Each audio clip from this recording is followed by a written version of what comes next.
संदीप पुण्यकृष्ण अशोक चक्र साइक्लोथॉन और cervical cancer awareness drive की शुरुआत की है। ये 3 दिन की हमारी मुहिम है, जिसमें पहले दिन हमने 100 किलोमीटर की दूरी को मुंबई के अंदर ही तय किया, जहाँ पे हमने प्लान किया है कि 2 लोकेशन में, जिसमें एक लोकेशन आपकी नवी मुंबई ही है, वहाँ पे हमने स्ट्रीट प्लेस का या नुक्कड़ नाटक का आयोजन किया था, जिसमें कि किम्स हॉस्पिटल के डॉक्टर्स भी इन्वॉल्व थे और कुछ जगह हमारे स्टूडेंट बॉडी से लोग आ रहे हैं जो कि इसके बारे सर्वाइकल कैंसर के बारे में हमें लोगों को जानकारी देंगे। सर्वाइकल कैंसर को से रोकथाम के लिए वैक्सीन उपलब्ध है। ज़्यादातर सारे के सारे सरकारी हॉस्पिटल्स और सारे के सारे प्राइवेट हॉस्पिटल्स में ये सुविधा उपलब्ध है। अगर किसी को कोई सिम्टम होता है या फिर कोई स्वस्थ इंसान भी है, तो इसके बारे में इसके लिए एक स्मीयर टेस्ट नाम का एक टेस्ट होता है, जिस टेस्ट से ये पता लगाया जा सकता है कि आपको अर्ली स्टेजेस में डिटेक्शन हो जाए।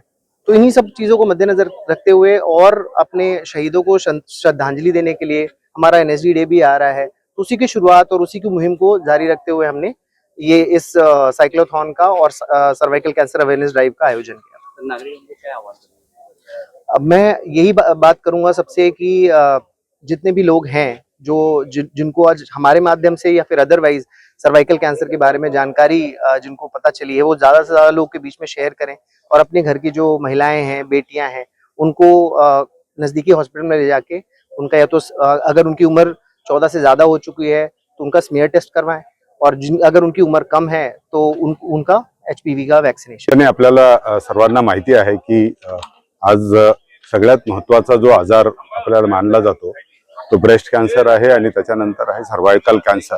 म्हणजे पूर्वी आपल्याला TB, मलेरिया ही जी काही आजार होती की त्याच्यामुळे खूप मोठ्या प्रमाणात मृत्यूचा दर होता, परंतु आता आपली जशी जीवनशैली बदलली आणि त्याच्यावर चांगल्या पद्धतीचे औषधं आता ह्या सगळ्या कम्युनिकेबल डिसीजेसवर आले, परंतु आजही जर बघितलं असेल तर ह्या आपल्याला नवीन जे आजार आहेत विशेषतः कॅन्सरचे, आणि याच्यामध्ये कसं असतं की कॅन्सरमध्ये उपाय हा जो आहे की लवकर त्याचं निदान होणं ही सगळ्यात महत्त्वाची आहे। कारण याच्यामध्ये अशी फिक्स ट्रीटमेंट म्हणून आपण असं काही प्रोटोकॉल असं राहत नाही, आणि अर्ली डिटेक्शन झालं तर मग व्हेरियस प्रोटोकॉल वापरून आपण त्याच्यावर मात करू शकतो।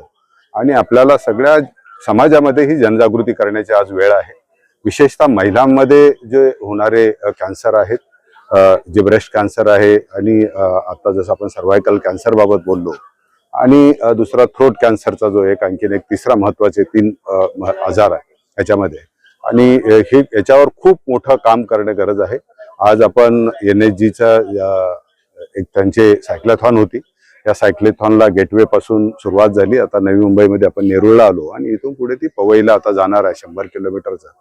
मी सकाळी त्या सायक्लोथॉन मध्ये पण सहभाग घेतला, इथपर्यंत सायकल केले, आणि एकूणच ह्या आजाराबाबत या ज्या काही जी काही आपल्याला मोठा प्रश्न, गंभीर प्रश्न आहे, त्याच्यामध्ये जनजागृती करण्यासाठी सगळ्यांनी पुढे येणं सगळ्यात महत्त्वाचं आहे। नवी मुंबईमध्ये ह्या कॅन्सर बाबत आपण खूप मोठ्या प्रमाणात काम सुरू केलंय। आज आता जवळजवळ 70,000 लोकांची आपण मास स्क्रीनिंग केली। दर आपण मला वाटतं 2 दिवस आपण शुक्रवारी आणि गुरुवार असे 2 दिवस आपण आपल्या सगळ्या हॉस्पिटलमध्ये याची मोफत तपासणी केली जाते।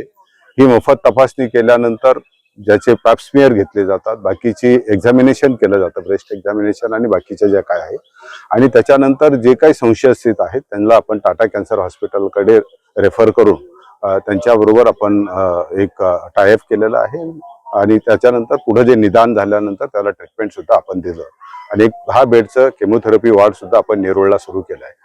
आणि अशा पद्धतीने मागच्या 6 महिन्यापासून आपण सुरू केलेल्या कार्यक्रमामध्ये जवळ आपण 70,000 मध्ये 6 ते 7 केसेस ह्या आपल्याला आढळून आल्यात की ज्यांना माहित नव्हतं की त्यांना कॅन्सर आहे। म्हणजे 7 कुटुंबामधला आपण जे काही मोठा येणारा प्रश्न आहे, गंभीर प्रश्न, तो तातडीने त्याच्यावर मात करू शकलो। अशाच पद्धतीने मला वाटतं की सगळं जर आपण माणसांचं, सगळ्या पॉप्युलेशनचं, आपल्या लोकसंख्येचं जर स्क्रीनिंग केलं, त्याची तपासणी केली, तर निश्चितपणे ह्या आजारावर आपण एकत्रपणे मात करूया। तर मी सर्वांना आव्हान करणार आहे की आपण आपल्या नजीकच्या हॉस्पिटलमध्ये जावे, खाजगी हॉस्पिटलमध्ये जा, सरकारी हॉस्पिटलमध्ये जा आणि तपासणी करू।